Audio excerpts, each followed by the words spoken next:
Mga curious, bakit nga ba natin dapat kilalanin si Maria? Ang sino man pong gustong makilala si Jesucristo ng detalyado, kung gayon, ay gumugugol din ang oras sa kay Maria. Tinalakay po ni St. Thomas si Maria sa kanyang maikling komentaryo sa Angelic Salutation o ang mga salita ni Angel Gabriel sa kay Maria na isinalaysay sa Ebanghelyo ni San Lucas. Ano pong sabi niya dito?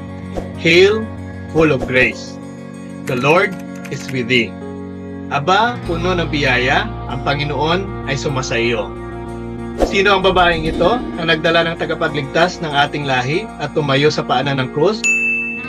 Bilang sagot po sa tanong na iyan, si St. Thomas ay sumunod sa kasulatan at sa tradisyon ng mga ama ng simbahan. At sa pag-aaral niyang ito, kanyang napagtanto ang mahalagang katotohanan sa katanungan na ito. Sino si Maria? Tinawag siya ng Anghel Gabriel na full of grace, o puno ng grasya. Tinukoy na St. Thomas na hindi lang sinabi ng anghel na Hail Mary, full of grace. Sa halip, sinabi ng anghel, Hail, full of grace. Hindi nga nabanggit ang pangalan ni Maria dahil ang Hail, full of grace ay ginamit ang pananalitang ito bilang kanyang pangalan mismo. Kaya napakaklaro, although Angel Gabriel knows her name as Mary, pero tinawag niya itong Hail, full of grace. At walang ibang tao na tinawag katulad nito, maliban sa kay Maria. Ibig sabihin, Mary is not just an ordinary person, but plays an important role to our salvation. At yan po ang tatalakayin natin ngayon. Either this is with Catholic. Ngayon, sa banal na kasulatan, ang mga pangalan ay may malaking kahulugan. Binubuo ang mga pangalan ng buong pagkakilanlan ng isang tao. Kagaya na lang po ng pangalan na Emmanuel, na tawag sa kay Jesus, na nangangahulugan namang God is with us. Kaya sino po si Maria? Siya ang full of grace. Puno ng grasya ang kanyang pangalan. At itinuro ni St. Thomas na ang mga salitang ito ay nangangahulugan na bago pa man ipahayag ng anghel, she lived already in a special abundance of grace. Isang espesyal na biyaya na tanging nakalaan lamang para sa kanya. She enjoyed grace to a most perfect degree, according to St. Thomas. Tinatamasan niya na ang grasya na walang katulad.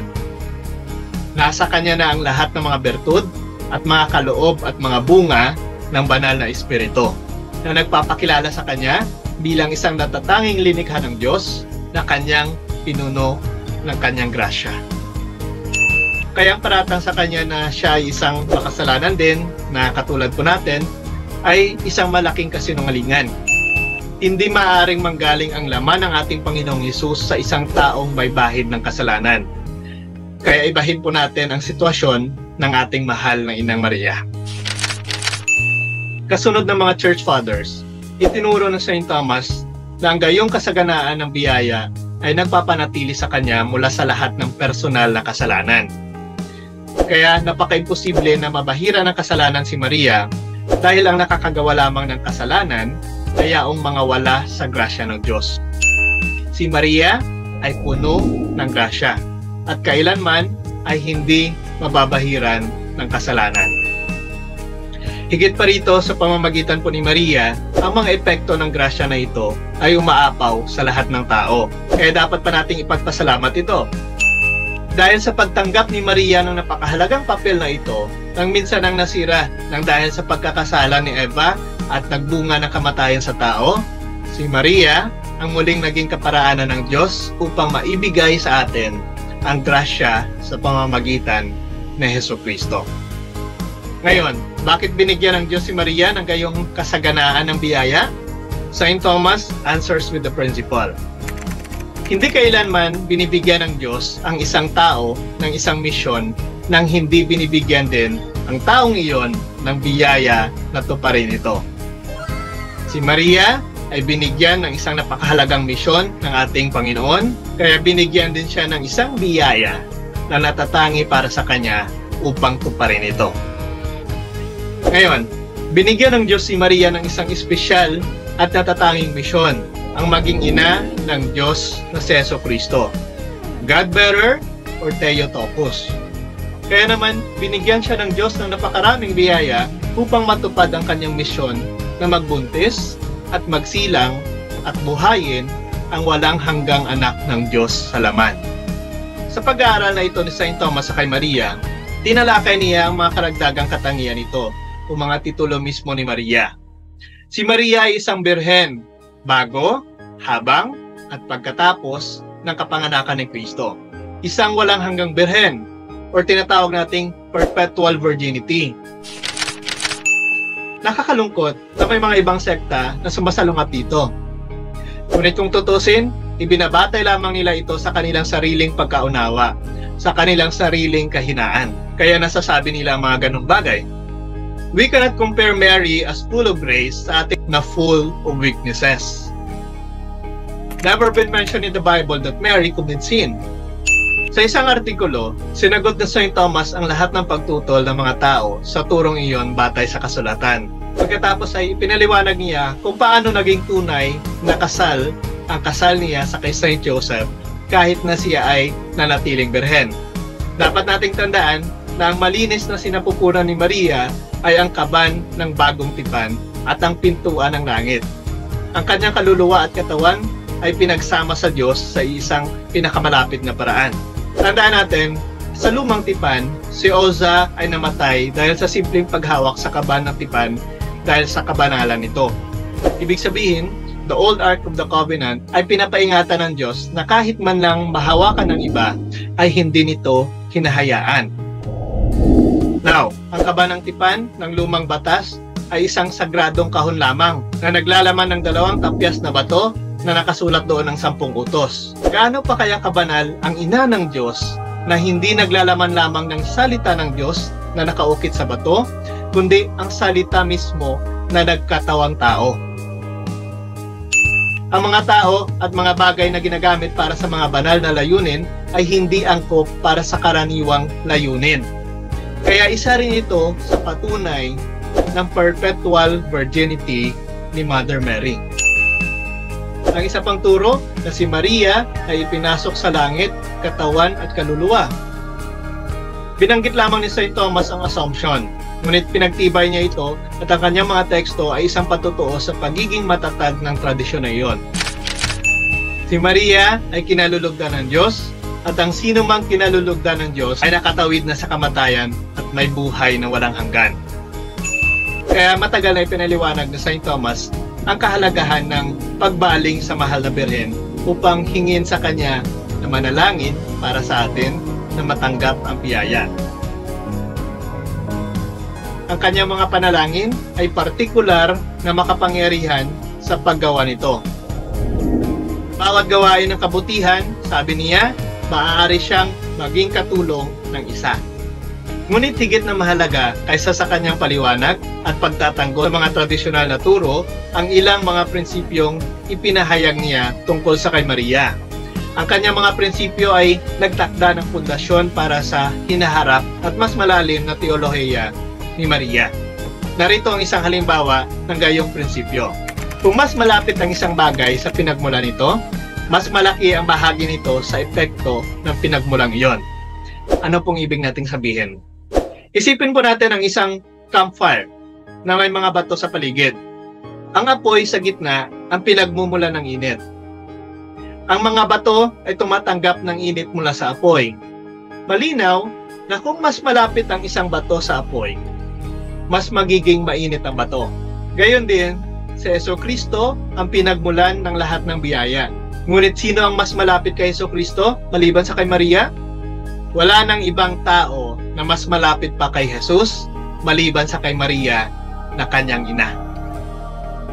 Kung tutusin, ipinaglihi niya siya sa kanyang sinapupunan at ipinanganak siya.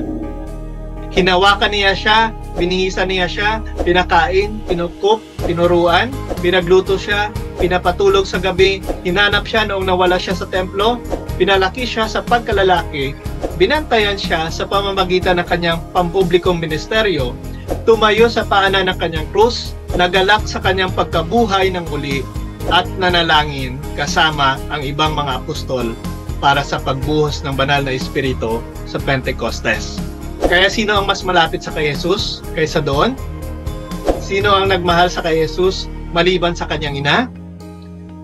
Para sa mga kadahilanang ito, pinagtibay ng mga Mariologists ang isang karagdagang prinsipyo na tinatawag na Principle of Preeminence. Si Maria ay nangunguna sa mga banal. Na ibig sabihin, sa lahat ng mga banal, si Maria ang pinakamalapit sa ating Panginoong Jesucristo. Nakatanggap siya ng higit na biyaya mula kay Jesucristo kaysa sa ibang mga santo dahil mas malapit siya sa Kanya. Ang pinagmula ng biyaya kaysa sa ibang tao. Ang prinsipyo ng pagiging preeminence ay nakakatulong na ipaliwanag kung bakit napakalakas para sa ating mga Katoliko ang kanyang intercessory prayer, ang pamamagitan niya sa panalangin. Kaya sa mga panalangin ng mga apostol, kasama nila si Maria. Sa ating panalangin ngayon, kasama natin si Maria in our prayer of the Rosary sa paghingi ng biyaya mula sa ating Panginoon. Ang kapangyarihan ng panalangin ay katumbas ng biyaya at pagmamahal ng taong nagdarasal. Ngayon, dahil si Maria ay nangunguna sa mga banal, sa biyaya at pag-ibig, gayon din ang kanyang mga panalangin ay higit na makapangyarihan. Laging may mabuting epekto ang pagpunta sa mahal na Birheng Maria. Laging may kagalakan ang taong nagdarasal kasama ang mahal na ina. Laging pinagpapala ang taong kinikilala siya bilang natatanging full of grace at pinakamalapit sa ating Panginoong Jesucristo. Maging si Jesucristo ay pinagkatiwala ang kanyang sarili sa kanyang pangangalaga. Kung ang ating Panginoong Jesucristo ay nagawang ipagkatiwala ang kanyang sarili sa mahal na ina, bakit hindi natin magawang gayahin si Jesus na nagbigay na sa atin ng halimbawa dito sa lupa? Huwag natin kalimutan ang kanyang mga salita mula sa krus. Narito ang iyong ina. Isang paalala na dapat nating igalang si Maria na higit pa sa paggalang natin sa ating ina.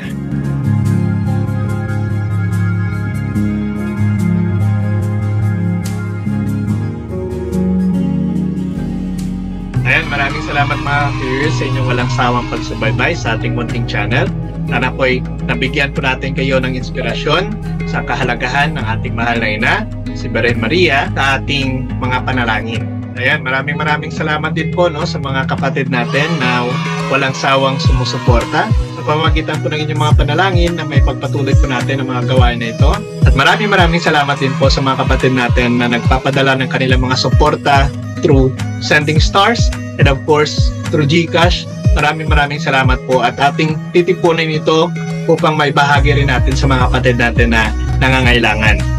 And of course, sa mga kapatid po natin na hindi pa po nakapag-follow and subscribe sa ating munting channel, Mr. Curious Catholic, huwag na po kayong magdalawang isip pa na i-click yung button na yan upang manatili po kayong updated sa mga bagong uploads po natin. Kung nakakatulong po ang mga videos na ito sa inyo, please share sa mga kakilala ninyo upang mas marami pa ang mabot nito. And again, kagaya po ng sinasabi natin, to God be the glory. Ayan, maraming salamat po and see you sa next nating video.